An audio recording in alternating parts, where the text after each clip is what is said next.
un podcast de Cooperativa.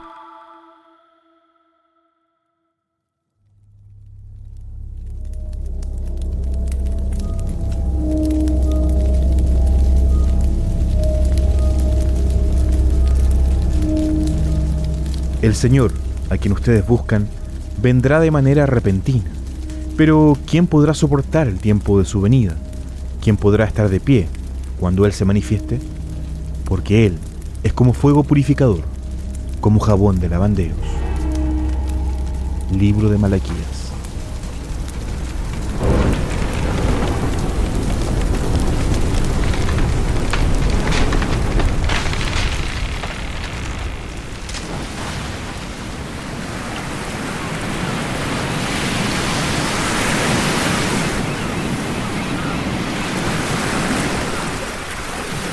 Como un cuchillo afilado, la brisa fresca del mar corta implacable el aire cálido de las noches de verano en el litoral central chileno.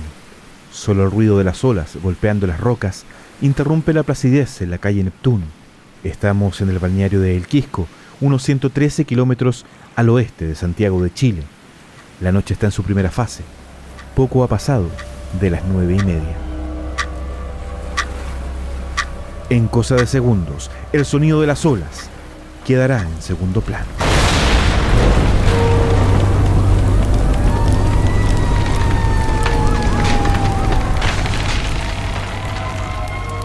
Una explosión seguida de llamas de gran altura alerta a los vecinos del sector. Corren hasta la casona de 2 pisos en el 341 de Neptuno. Desesperados, buscan señales de los habitantes de la vivienda.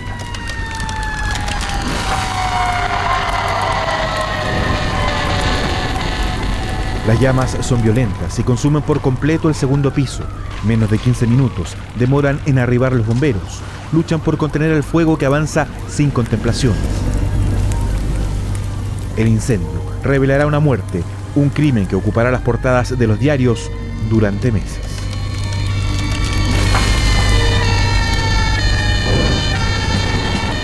Y estamos en la región de Valparaíso con una de las informaciones policiales de esta jornada. Un diplomático está grave tras matar al presunto amante de su esposa. Un honorario salió envuelto en llamas desde la casa donde habría instalado un explosivo junto a un sicario y a un chofer. Rocha le encarga a su conductor, a su chofer, que comprara la benzina. Y ahí se produce una explosión, se quema la casa, pero también se quema Rocha. Soy Patricio Chacuri y esto es Relatos Policiales. En este capítulo, Fuego en el Quisco.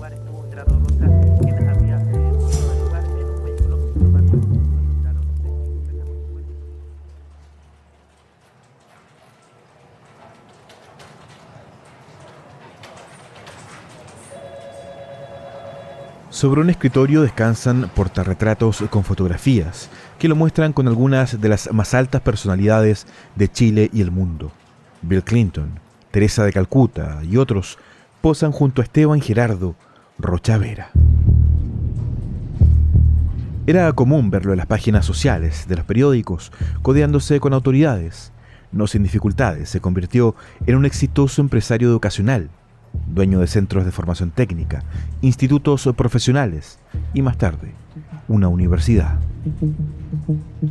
Gerardo Rocha era un hombre posesivo, pero que en público se mostraba sensible, solidario y atento con quienes lo rodeaban. Conservador, religioso, cercano al Opus Dei, escondía una personalidad marcada por los celos enfermizos y la violencia, que terminaron por destruir su primer matrimonio. Él era un celópata.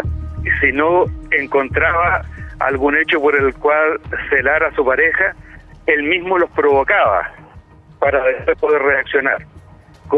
No fue solo con su última pareja los actos de violencia que tuvo. También protagonizó otro con su primera señora.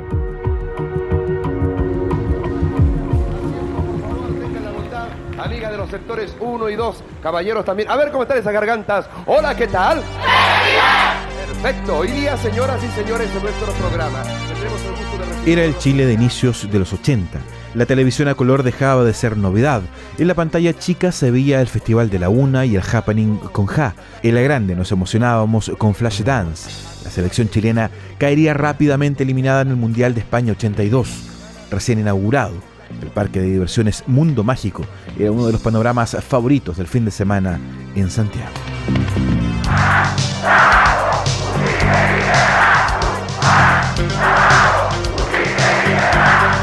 La crisis económica golpeaba a los hogares chilenos. Las protestas ciudadanas plantaban cara a la dictadura, cuyos horrores quedaban cada vez más en evidencia. Comenzaba a configurarse la oposición política al régimen y en paralelo surgía el Frente Patriótico Manuel Rodríguez, agrupación que impulsaba la vía armada para derrocar a la Junta de Pinochet. Hambre, miseria y cesantía marcan la más desastrosa situación que haya vivido Chile a lo largo de su historia. Una catástrofe que ha sido posible solo por la existencia de un régimen de terror encabezado por el tirano Pinochet.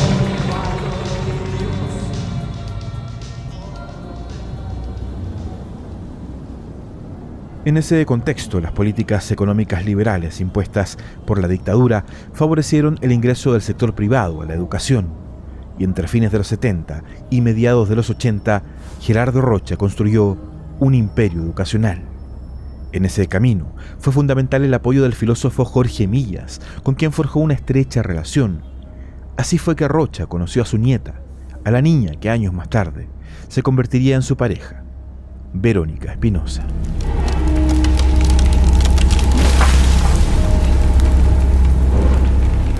En medio de la crisis constante de su primer matrimonio, años más tarde Rocha se reencontró con Verónica Espinosa. Ella había tenido que abandonar sus estudios de psicología por falta de recursos tras el término de la beca que el propio empresario le había otorgado. Ahora Verónica trabajaba como asistente del martillero público Jaime Fernando Oliva Robles, un hombre mayor que era conocido por sus importantes y provechosas conexiones en el Poder Judicial y que por ese entonces realizaba asesorías a Gerardo Rocha.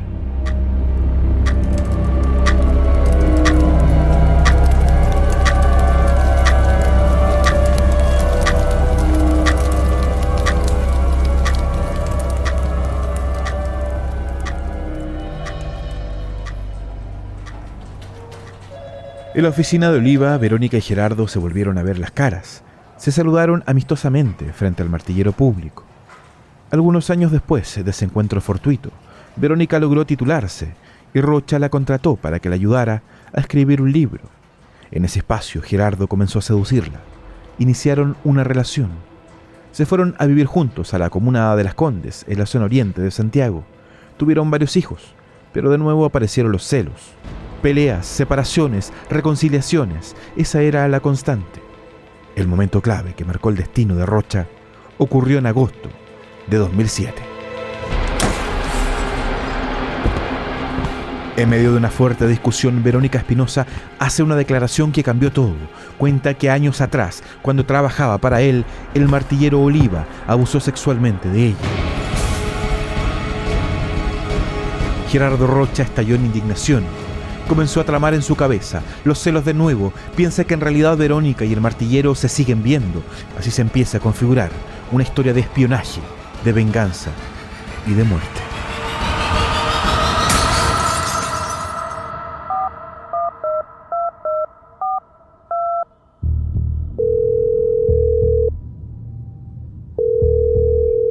En octubre de 2007, Gerardo Rocha contactó al detective privado Dante Jutronich, dueño de un negocio llamado La Casa del Espía. Lo contrató para investigar y seguir de cerca al martillero Oliva, incluyendo una exhaustiva vigilancia de su casa en el balneario de El Quisco.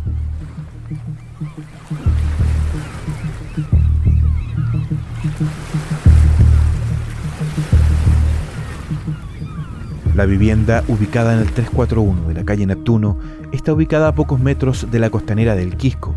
Es una casa de 2 pisos, rodeada de cercos de madera, con pequeñas terrazas en las ventanas, desde las que se oye el rugir de las olas golpeando las rocas.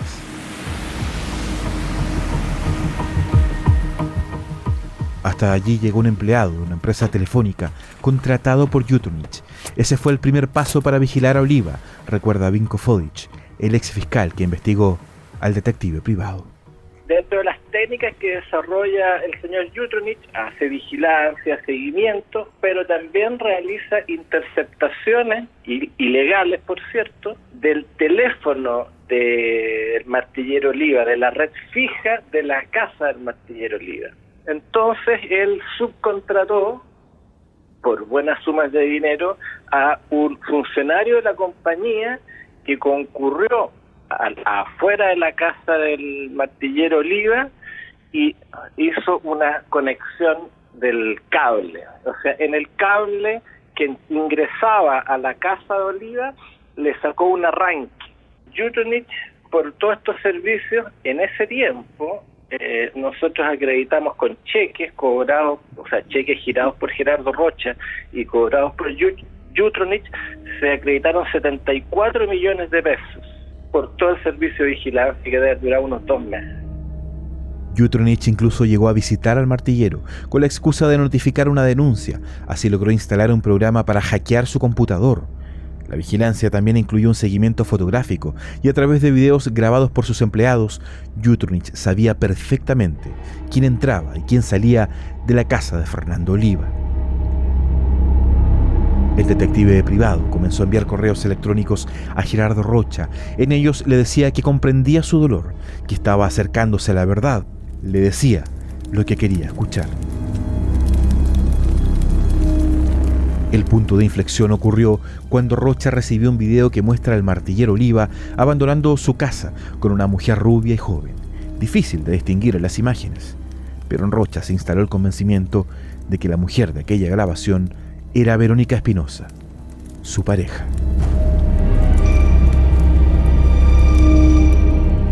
Jutronich iba rindiéndole cuenta semanalmente de las gestiones y le acompaña algunas fotos deliberadamente muy borrosa, donde se ve a una mujer de pelo rubio, como era la esposa o la pareja de Rocha, ingresando a la casa o saliendo de la casa del Martillero. Y las fotos deliberadamente o eran de espalda o de costado y medias borrosas, por lo tanto no se podía distinguir bien el rostro, pero se veía una mujer más joven, rubia.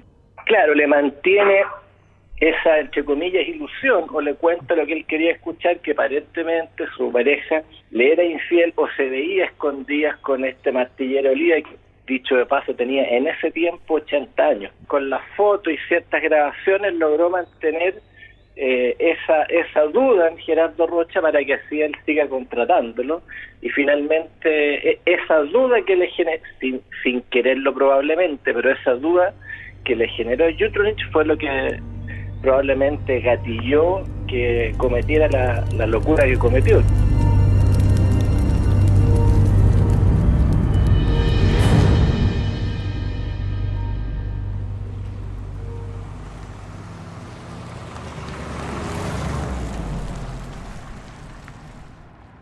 Gerardo Rocha era cónsul honorario de Filipinas en Chile, y así, a bordo de un vehículo con patente diplomática, llegó a la casa de Oliva a mediados de enero para reconocer terreno, para amedrentar al Martillero a través de su guardaespaldas, el ex carabinero César Osores.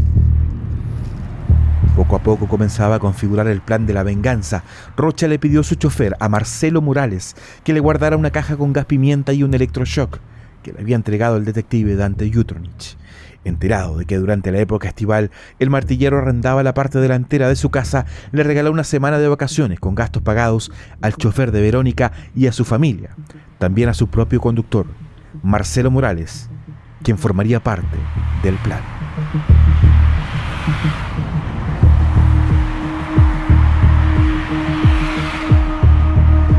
Morales llegó a la casa de Oliva de vacaciones, pero el objetivo central de su estadía allí era conocer de cerca los movimientos del Martillero, estudiar la estructura de la casa y ganarse su confianza.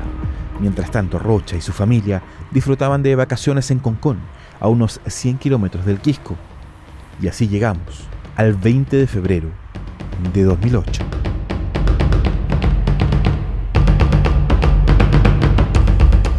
Ese día Gerardo Rocha llamó por teléfono a su guardaespaldas. Le ordenó a César Osores que al día siguiente pase a buscar la caja con el gas pimienta y el electroshock, que compre además bidones de benzina y que luego se reúnan con el chofer, Marcelo Morales.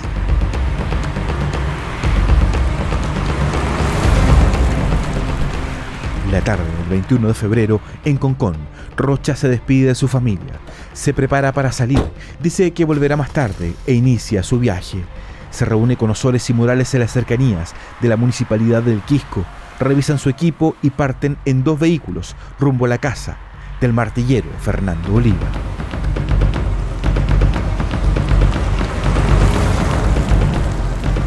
Rocha y Osores se estacionan en una calle lateral. Morales se baja frente a la casa del martillero, golpea la puerta con la excusa de hacer entrega de la casa que arrendaba durante las vacaciones. Entró a la vivienda, dejó la puerta entreabierta, marcó el teléfono de Rocha. Esa era la señal. Es hora de la venganza.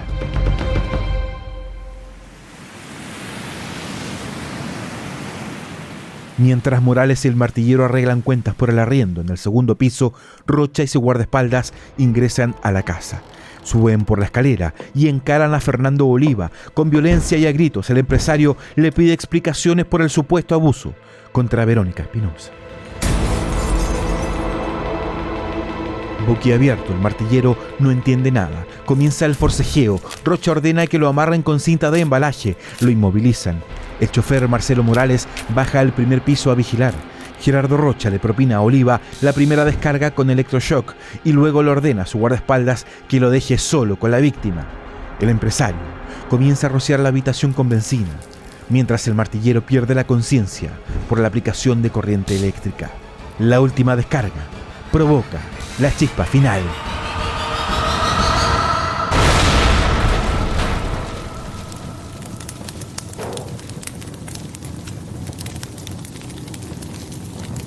En el próximo capítulo de Relatos Policiales. El gas que genera esa benzina quedó alrededor de su cuerpo. Y ahí se produce una explosión, se quema la casa, pero también se quema Rocha. Pero 50% del cuerpo quemado y en riesgo vital permanece internado en la clínica Reñaca de Viña del Mar. El cónsul honorario de Filipinas en esta ciudad, Gerardo Rocha Una Vera. locura de Rocha alimentada por el investigador Yuto. Pero hubo una hipótesis que fue la posible participación de Manuel Contreras. Me pregunta por qué va a visitar al señor Contreras. No creo que haya sido para pedirle consejo de cómo llevar la universidad de mejor manera.